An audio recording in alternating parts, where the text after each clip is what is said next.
यह बात उस समय की है जब महात्मा बुद्ध अपने शिष्यों के साथ जाकर दूसरे गांव में प्रवचन दिया करते थे।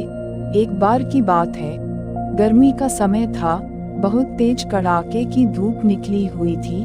महात्मा बुद्ध और उनके शिष्य किसी गांव में प्रवचन देने जा रहे थे। उन सभी शिष्यों का गर्मी से हाल बेहाल हो रखा था और वह सभी चलते चलते बहुत थक भी गए थे। महात्मा बुद्ध के प्रिय शिष्य आनंद भी उनके साथ थे। अब आनंद के मन में भी सवाल उठ रहा था। अंत में उन्होंने बुद्ध से कहा, गांव कब आएगा और यहाँ से कितनी दूर है, हम थक गए हैं।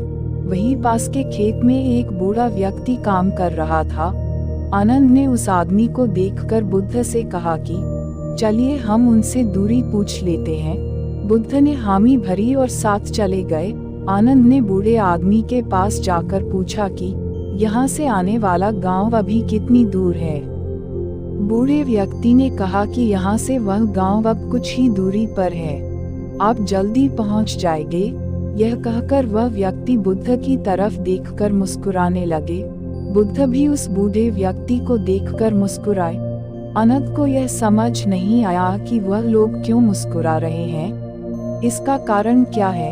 मैंने भी ऐसी कोई बात नहीं की जो यह लोग मुस्कुराए। आनंद के मन में यह सवाल अभी था ही कि वह लोग आगे निकल गए। आगे जाने के बाद जब फिर से गांव नहीं आया, तब आनंद के मन में फिर से यह सवाल आने लगा कि उस बुजुर्ग द्वारा बताए गए रास्ते के अनुसार भी गांव नहीं आया। फिर रास्ते में आनंद को एक और महात्मा मिल गए। आनंद ने उन महात्मा से फिर वही सवाल पूछा कि आगे आने वाला गांव और कितना दूर है। महात्मा ने कहा कि ज्यादा दूर नहीं है, बस 2-4 किलोमीटर ही दूर है। यह सुनकर आनंद ने मन ही मन सोचा कि अब तो पहुंच ही जाएंगे, पास में ही है। और फिर तभी दोबारा से महात्मा बुद्ध रास्ते में मिले महात्मा को देखकर थोड़ा सा मुस्कुराए और महात्मा भी गौतम बुद्ध को देखकर थोड़ा मुस्कुराने लगे। और फिर से एक बार आनंद के मन में सवाल उठने लगता है कि आखिर दोनों के आपस में मुस्कुराने का आखिर कारण क्या है। परंतु वह लोग आगे बढ़ने लगे। काफी आगे आने के बाद भी गांव नहीं आया था। अब आनंद ने एक बूढ़ी माता से फिर पूछा, गांव कितनी दूर है। बूढ़ी माता ने कहा कि बस कुछ कदम दूरी शेष है, आप गांव पहुंच ही गए हो। और एक बार फिर से वह बूढ़ी औरत और बुद्ध एक दूसरे को देखकर मुस्कुराने लगे। आनंद ने फिर यह सब देखा, लेकिन वह उस समय कुछ न कहकर आगे बढ़ गया। अब भी गांव आने में समय था। आनंद के सब्र का बांध टूटने लगा था। वह समझ नहीं पा रहा था कि हम गांव पहुंच क्यों नहीं पा रहे हैं। वह रास्ते में रुक गया और कंधे पर रखे सामान को क्रोध में आकर फेंक देता है और अंत में महात्मा बुद्ध से कहता है कि वैसे तो आपने कहा है कि बेकार के प्रश्न नहीं करना चाहिए, लेकिन फिर भी मेरे मन को काफी देर से एक सवाल परेशान कर रहा है और मुझे खाया जा रहा है। कृपया करके आप मुझे उसका उत्तर दे। बुद्ध ने कहा कि पूछो, क्या पूछना है। आनंद कहते हैं कि हम जिससे भी रास्ता पूछ रहे, वह हमें बस थोड़ी दूर कहकर आगे बढ़ाए जा रहा और आप कभी उन्हें देखकर मुस्कुराते तो कभी उन्हें देखकर हंसते हैं। इस चीज को कृपया मुझे समझाए और यह भी बताइए कि कहीं हम गलत रास्ते पर तो नहीं चल रहे। तभी गांव नहीं आ रहा है और इतना समय लग रहा है।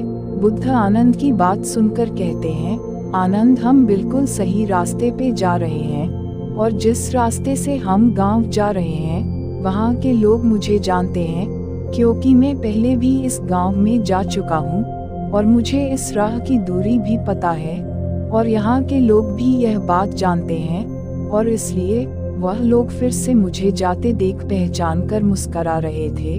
और जिस तरह हम लोगों को उनके लक्ष्य प्राप्ति के लिए उन्हें उपदेश देते हैं और उन्हें अपने जीवन के पथ पर सफलता हेतु निरंतर चलने को प्रेरित करते हैं, ठीक बिल्कुल उसी तरह राह में मिले हर एक व्यक्ति हमें हमारे कार्य पथ पर हमारे मंजिल की ओर निरंतर बढ़ते रहने का उपदेश और राह देते गया है, ताकि हम अपनी मंजिल तक पहुंच सकें। बुद्ध की यह बात सुनकर आनंद मुस्करा उठे और सभी एक बार फिर से गांव के लिए निकल गए और कुछ समय बाद वह लोग वहां पहुंच जाते हैं। अतः दोस्तों, जिस तरह बुद्ध और उनके शिष्यों को रास्ते में कई लोग मिलते हैं जो उन्हें मार्ग पर जाने के लिए प्रेरित करते हैं, ठीक उसी प्रकार हमारे जीवन में भी हमें किसी न किसी रूप में प्रेरणाएं मिलती रहती है।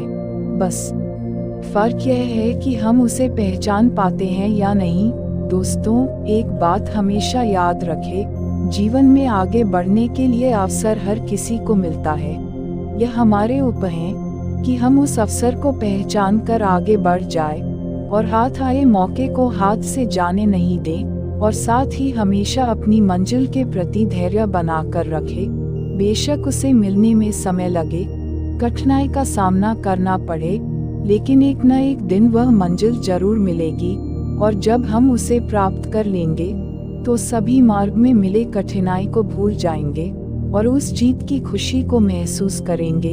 इसलिए धैर्य और शांति बनाए रखें, यह सफलता की सबसे महत्वपूर्ण और बड़ी कुंजी है। दोस्तों, आपने इस कहानी से क्या सीखा और इसके बारे में क्या सोचते हैं? एक कमेंट जरूर कीजिएगा। क्या पता आपके एक कमेंट से किसी का जीवन बदल जाए। धन्यवाद।